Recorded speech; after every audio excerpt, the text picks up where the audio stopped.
Paf! Si t'étais pas encore réveillé, c'est le cas. Bienvenue sur la chaîne de Outdoor Hysteria et cette nouvelle vidéo avec un titre légèrement putaclic. Car si tu pensais que j'avais inventé la chaussure parfaite, eh bien non. Par contre, il y a quelque chose que tu peux faire sur tes chaussures. Ça se fait sur les voitures, sur les vélos. Pourquoi ça ne se ferait pas sur les chaussures? Je veux bien parler de tuning. Et je te parle pas de Jackie Tuning, hein, mais bien d'upgrade de ta chaussure qui te permettrait d'avoir une chaussure encore plus adaptée à tes besoins, au terrain et ainsi de suite. Et je suis parti d'une base bien connue, la mythique S-Lab Genesis de chez Salomon. Alors ici, c'est le tout premier coloris. Maintenant, il y a un magnifique coloris beige et bordeaux qui est vraiment sublime. D'ailleurs, elle est déjà en commande. Mais donc revenons à nos moutons. Je suis parti de cette magnifique S-Lab Genesis. On va faire une rapide présentation de ce modèle. Chaussure vraiment mythique maintenant. C'est un banger de chez Salomon. Vous l'avez vu au pied de beaucoup de coureurs, que ce soit des coureurs légers ou lourds, sur du court ou sur du très long comme de l'ultra, sur du technique ou du roulant. On a vraiment vu cette chaussure vraiment partout et c'est pas pour rien, c'est une vraie réussite. Passons sur la tige, le mesh de cette chaussure qui est en matrix de la société Chamatex. Alors c'est une solution qui est très connue maintenant, qui est vraiment ultra robuste et qui maintient vraiment bien le pied. Passons sur le dessus de la chaussure avec cette guêtre qui est vraiment un game changer, cette guêtre. Je comprends pas pourquoi plus de modèles n'ont pas cette solution. J'aime bien vraiment le concept, ça maintient encore plus le pied et secondo, ça évite aux corps étrangers de rentrer dans ta chaussure. Nous avons toujours le mythique Quick Lace de chez Salomon et sa petite poche pour venir le ranger. Et pour éviter que tu sentes l'amas de lacets sur le dessus du pied, ils ont molletonné la languette de la chaussure. Vraiment bien. Une coque talon qui est pas mal prononcée et ce petit pare-pierre en thermocollage qui est juste là pour faire joli. Passons ensuite sur la midsole de cette chaussure. Ici, nous sommes sur de la mousse EVA et donc pas encore de la mousse Piba comme les Super Shoes telles que la S-Lab Ultra Glide ou encore les Tecton X3 de chez Hoka. Mais elle fait vraiment le job premier qu'on lui demande, c'est l'amorti. Elle amortit vraiment bien. Quand tu mets une Genesis au pied, tu as l'impression d'être sur un petit nuage. Vous avez les petits pads ici et là. Voilà, qui sont là pour centrer le pied et vraiment bien le maintenir dans l'axe. C'est une chaussure qui est extrêmement stable.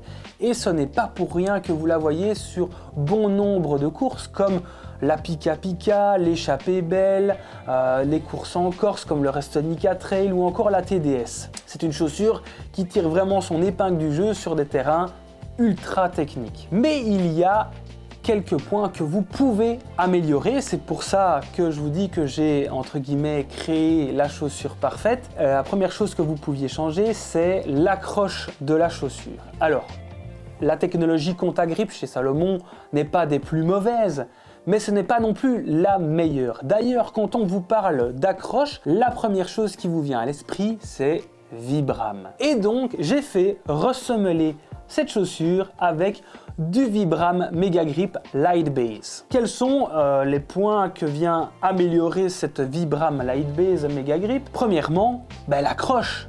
Nous avons des crampons de 5 mm contre 4,5 mm auparavant. Deuxièmement, les crampons sont beaucoup plus espacés. Ça veut dire que la chaussure débourre beaucoup mieux. Et troisième chose, dans son nom, il y a Light Base. Ça veut dire que le poids est vraiment réduit au maximum. Et ça se sent vraiment fort. La chaussure est beaucoup plus légère depuis que j'ai mis cette semelle Vibram Light Base. Attention, que c'est un point positif, mais que ça peut être un point aussi à faire attention.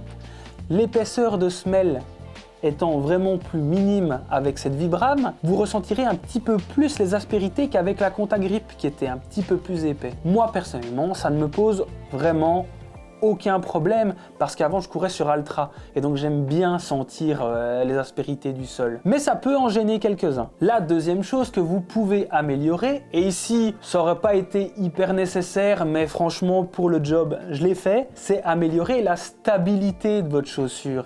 Et pour ça, vous pouvez changer la semelle interne. Ici, je suis donc parti sur une Sidas Run Sense en taille médium, car il y a 3 tailles, small, medium et large, pour la hauteur de la voûte plantaire. Et cette semelle interne va vraiment venir servir de baquet pour votre pied.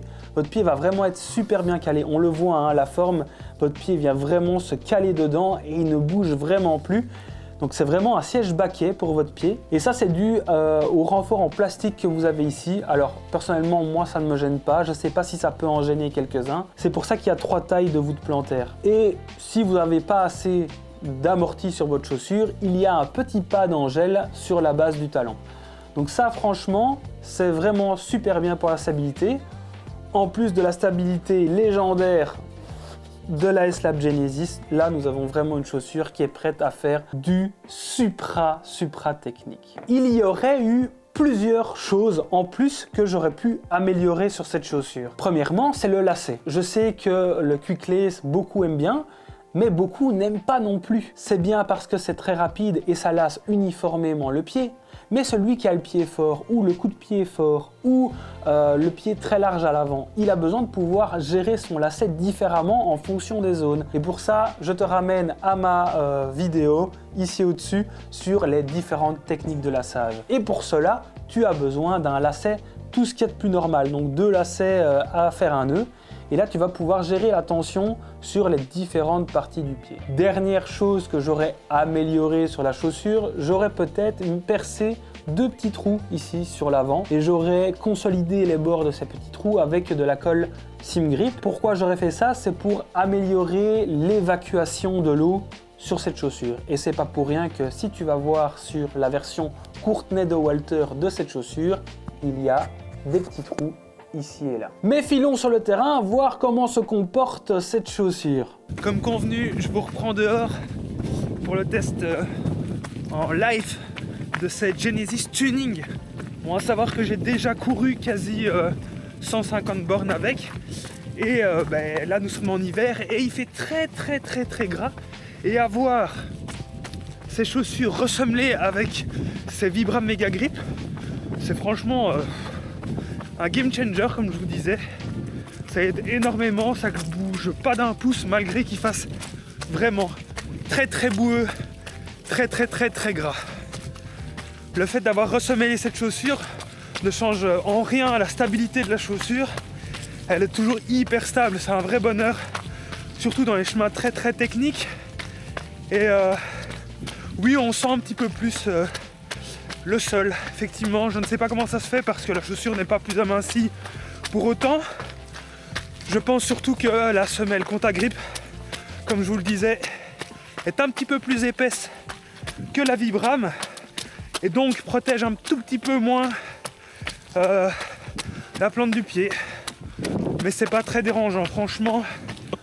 Pour ce qui est de l'évacuation de l'eau, quand je vous parlais des 2 petits trous, c'est pour des passages comme celui-ci.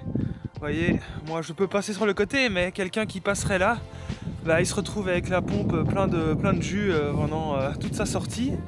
Et ces chaussures-ci, j'ai bien pu tester le fait qu'elles n'évacuaient pas énormément sur l'échappée belle 2022. Je te remets la vidéo ici au-dessus, où il a plu pendant toute la course, c'était vraiment un déluge. Et on a marché, couru dans ce qui était un petit peu des torrents et elle n'évacuait pas très bien.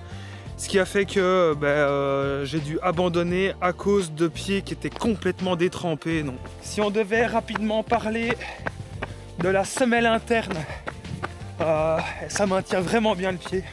Moi j'adore. Déjà la talonnière de cette chaussure, extraordinaire. Le maintien va vraiment quasi parfait. Mais avec cette Sidas en plus, ça apporte encore ce petit quelque chose. On a vraiment l'impression que la chaussure fait corps avec le pied. C'est extraordinaire. Je pense que c'est une des premières choses que je changerais sur mes chaussures.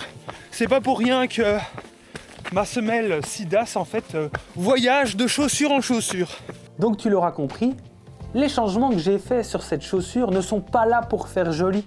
Ils servent vraiment et apportent vraiment une plus-value sur cette chaussure. Tu n'es pas obligé de faire ça que sur la Genesis, tu peux faire ça sur n'importe quelle chaussure et changer en fonction des spécificités de base de ta chaussure. Si par exemple tu as une Speedgoat, ça ne sert strictement à rien de changer la semelle, tu as déjà du Vibram Mega Grip Light Base. Voilà, j'espère que cette vidéo t'a plu et qu'elle t'aura servi. Voilà. Si c'est le cas, n'hésite pas à mettre le petit commentaire en bas pour dire ce que tu en penses et le petit pouce. Si c'est pas encore fait, abonne-toi et je te dis à plus sur les sentiers.